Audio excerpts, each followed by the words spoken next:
नमस्कार, आप देख रहे हैं एनएमएफ न्यूज में आपके साथ शबनम।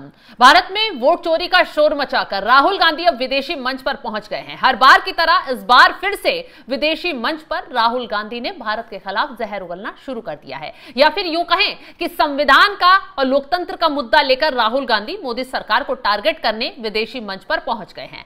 अब इसके पीछे लोग कह रहे हैं कि क्या राहुल गांधी देश में अपने एजेंडे को नहीं चला पा रहे, लोग उनके एजेंडे पर विश्वास नहीं कर रहे, इसी वजह से विदेशी मंच पर बैठकर भारत के खिलाफ जहर उगलने का काम कर रहे हैं। जैसे ही राहुल गांधी ये कहते हैं कि भारत में एक जटिल लोकतंत्र है, लेकिन चीन की तरह यहां लोकतंत्र को कुचला और यहां तानाशाही नहीं दिखाई जा सकती, ऐसे में राहुल गांधी के कोलंबिया में दिए इस बयान पर मुख्यमंत्री देवेंद्र फडणवीस ने सख्ती से पलटवार किया है। न सिर्फ राहुल गांधी को इतिहास का पाठ पढ़ाया, बल्कि उनकी दादी इंदिरा गांधी के कार्यकाल को याद दिलाकर कांग्रेस की परतें खोलकर रख दी हैं। फडणवीस ने कुछ इस कदर पलटवार किया कि कांग्रेसियों की बोलती ही बंद हो गई है। ग्राफिक्स आपको दिखाते हैं, पहले पूरा मामला आपको डिटेल से बता देते हैं। विदेश में राहुल गांधी के संविधान वाले बयान पर बीजेपी बुरी तरह भड़क गई है। इस बार फिर से ठीक वैसे ही जैसे लोकसभा चुनाव के दौरान संविधान का मुद्दा राहुल गांधी ने विदेश में जाकर उठाया, वैसे ही अब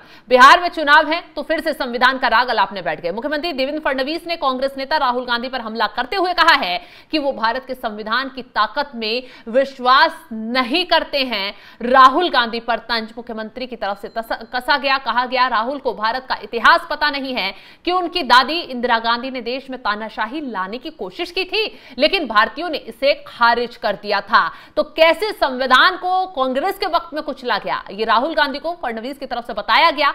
मुख्यमंत्री देवेंद्र फडणवीस ने राहुल गांधी को सीरियल लायर भी करार दे दिया है, क्योंकि राहुल गांधी के कुछ ऐसे बयान हैं जो बार बार झूठ करार हो जाते हैं। तंज कसते हुए फडणवीस ने यह भी कहा कि संविधान डॉक्टर बाबा साहेब अंबेडकर ने भारतवासियों को दिया और इसे कोई कमजोर नहीं कर सकता, कोई अपनी शक्तियों से इस पर प्रहार नहीं कर सकता। देवेंद्र फडणवीस इसलिए भड़के क्योंकि कोलंबिया में मैडलिन में बोलते हुए राहुल गांधी ने कहा कि भारत का लोकतंत्र चीन से अलग है और अधिक जटिल है, लेकिन भारत में जो है कई परंपराओं को बने रहने देना जरूरी है और चीन की तरह तानाशाही यहां नहीं चल सकती है। तो सीधे सीधे भारत के लोकतंत्र पर सवाल उठाते हुए राहुल गांधी मोदी सरकार को घेर रहे थे। विदेशी मंच पर फिर से उन्होंने माहौल बनाना शुरू कर दिया है और चंद लोग जो विदेश में बैठकर मोदी सरकार के खिलाफ जहर उगलते हैं, मोदी सरकार के खिलाफ साजिशों में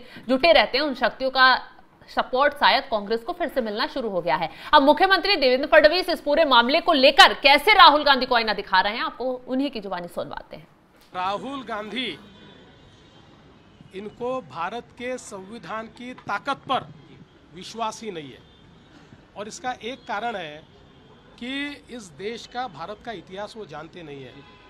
उनकी दादी श्रीमती इंदिरा जी ने इमरजेंसी लगाकर भारत के संविधान को बदलकर भारत के अंदर एकाधिकार शाही लाने का प्रयास कर देख लिया। भारत की जनता ने उनको उलट दिया। ये भारत का लोकतंत्र है, ये डॉक्टर बाबा साहेब आम्बेडकर जी ने दिया हुआ लोकतंत्र है। ये किसी के बाप में ताकत नहीं है कि इस लोकतंत्र को वो कमजोर करके दिखाए। इनका दिमाग कमजोर है, इनके दिमाग में कमजोर है, इनके दिमाग में इस संविधान के खिलाफ फितरत है।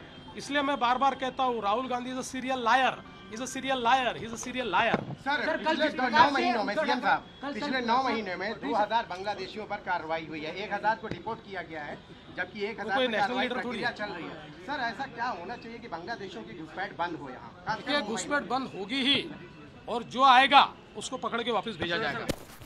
तो सुना आपने मुख्यमंत्री देवेंद्र फडणवीस क्या कुछ कह रहे हैं। साफ साफ कह रहे हैं कि किसी में भी इतना दम नहीं है कि भारत के संविधान पर वो तंज कसे, भारत के संविधान को झुटलाने की या गिराने की कोशिश करे। अब ऐसे में राहुल गांधी कोलंबिया में जब जाते हैं, मंच उन्हें मिलता है बोलने के लिए, तो माइक पकड़ते हुए क्या कुछ कहते हैं वो भी आपको बता देते हैं। राहुल गांधी की तरफ से जो बयान सामने आया है वो आपको बताते हैं। राहुल गांधी ने साफ साफ कहा, भारत में अनेक धर्म, परंपराएं और भाषाएं हैं। एक लोकतांत्रिक व्यवस्था सभी के लिए जगह प्रदान करती है, लेकिन इस समय लोकतांत्रिक व्यवस्था पर हर तरह से हमला हो रहा है। कुल मिलाकर राहुल गांधी ने फिर से भारत के संविधान पर सवाल उठाया, भारत के लोकतंत्र पर सवाल उठाया और कहा, चीन हमारा पड़ोसी और अमेरिका का घनिष्ठ साझेदार है। हम बिल्कुल उस जगह पर बैठे हैं जहां ताकतें आपस में टकरा रही हैं। राष्ट्रपति डोनाल्ड ट्रंप का ध्रुवीकरण, यहां पर राहुल गांधी के जरिए न सिर्फ चीन का जिक्र किया गया बल्कि अमेरिका का भी जिक्र कर भारत को घेरा गया। अभियान ज्यादातर बेरोजगारों पर केंद्रित है। भारत में आर्थिक विकास के बावजूद हम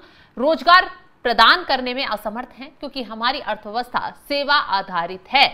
और इसी के साथ राहुल गांधी ने आगे कहा, उत्पादन करने में असमर्थ है। अमेरिका में ट्रंप के साथ ध्रुवीकृत ज्यादातर लोग वे हैं जिन्होंने विनिर्माण क्षेत्र में अपनी नौकरियां खो दी हैं।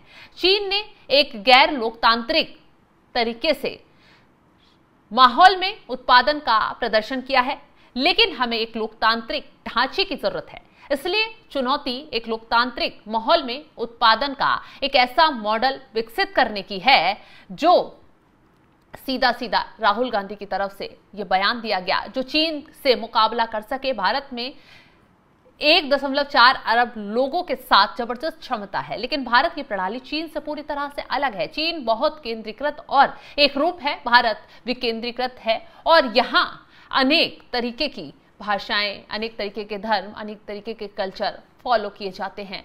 तो सीधा सीधा कहा गया राहुल गांधी की तरफ से कि भारत में भाषाएं, संस्कृतियां, परंपराएं और धर्म बहुत हैं। भारत की प्रणाली बहुत अधिक जटिल है। भारत दुनिया को बहुत कुछ दे सकता है और वे बेहद आशावादी है, लेकिन साथ ही भारतीय ढांचे में भी कुछ खामियां हैं। फिर से राहुल गांधी ने उसी एजेंडे पर काम किया जो वो हर बार करते आए थे। कुछ जोखिम है जिनसे भारत को पार पाना होगा। सबसे बड़ा जोखिम लोकतंत्र पर हो रहा हमला है। भारत अपने सभी लोगों के बीच संवाद का केंद्र है। विभिन्न परंपराओं, धर्मों और विचारों को जगह की जरूरत है। तो यहां पर राहुल गांधी ने लोकतंत्र खतरे में है, ये नया एजेंडा विदेश में जाकर गढ़ने का काम कर दिया है। अब क्यों लोकतंत्र खतरे में है वो भी आपको बता देते हैं। इन्होंने आरोप लगाया कि चुनाव आयोग चोर है, वोट चोरी की जा रही है, गलत वोटर ऐड किए जा रहे हैं। उस पर चुनाव आयोग ने बाकायदा राहुल गांधी को न सिर्फ जवाब दिया बल्कि पलटवार करते हुए खुलासा भी कर दिया, लिस्ट भी दिखा दी कि कैसे कितने वोट ऐड हो रहे हैं, कितने कट रहे हैं, क्यों ऐड हो रहे हैं। पूरी डिटेल के साथ पूरा जो कांग्रेसी और उनके साथ लोग शोर मचा रहे थे उनको बेनकाब करने का काम किया। राहुल गांधी का ये एजेंडा नहीं चल पाया। राहुल गांधी की जो बातें हैं उस पर लोगों ने विश्वास नहीं किया। तो यही वजह है कि अब राहुल गांधी इस मुद्दे को भुनाने के लिए सीधा विदेशी मंच पर पहुंच गए हैं, जैसा कि वो हर बार करते हैं। आपने देखा होगा लोकसभा चुनाव से पहले राहुल गांधी विदेश पहुंच जाते हैं। कोई भी बड़ा काम भारत में हो रहा हो उसके बाद वो तुरंत भारत विदेशी दौरे पर पहुंच जाते हैं। राहुल गांधी के विदेशी दौरे पर पहुंचना और लगातार उनका भारत के लोकतंत्र पर, भारत के संविधान पर सवाल खड़ा करना अब राहुल गांधी को कटघरे में खड़ा कर रहा है। यही वजह है कि मुख्यमंत्री देवेंद्र फडणवीस मैदान में आते हैं। न सिर्फ राहुल गांधी को इतिहास का पाठ पढ़ाया जाता है कि कब लोकतंत्र खतरे में था, आपको वो याद करना चाहिए। अब यहां देश संविधान से चल रहा है, नियम कानूनों से और तरीके से चल रहा है, तो राहुल गांधी विदेशी मंच पर जाकर झूठ गढ़ने बैठ गए हैं। तो पहली बार मुख्यमंत्री देवेंद्र फडणवीस ने खुलकर राहुल गांधी पर तीखा हमला बोला है और इतिहास का पाठ पढ़ाकर राहुल गांधी की जमीन हिलाने का काम कर दिया है, राहुल गांधी की बोलती बंद कर दी है। फिलहाल जिस तरीके से राहुल गांधी ने भारत को लेकर, लोकतंत्र को लेकर, संविधान को लेकर जो तंज कसा है विदेशी मंच पर, उसको लेकर आप क्या राय रखते हैं कॉमेंट बॉक्स में जरूर बताइएगा। तमाम बड़ी खबरों की अपडेट के लिए आप हमारे साथ जुड़े रहें। नमस्कार।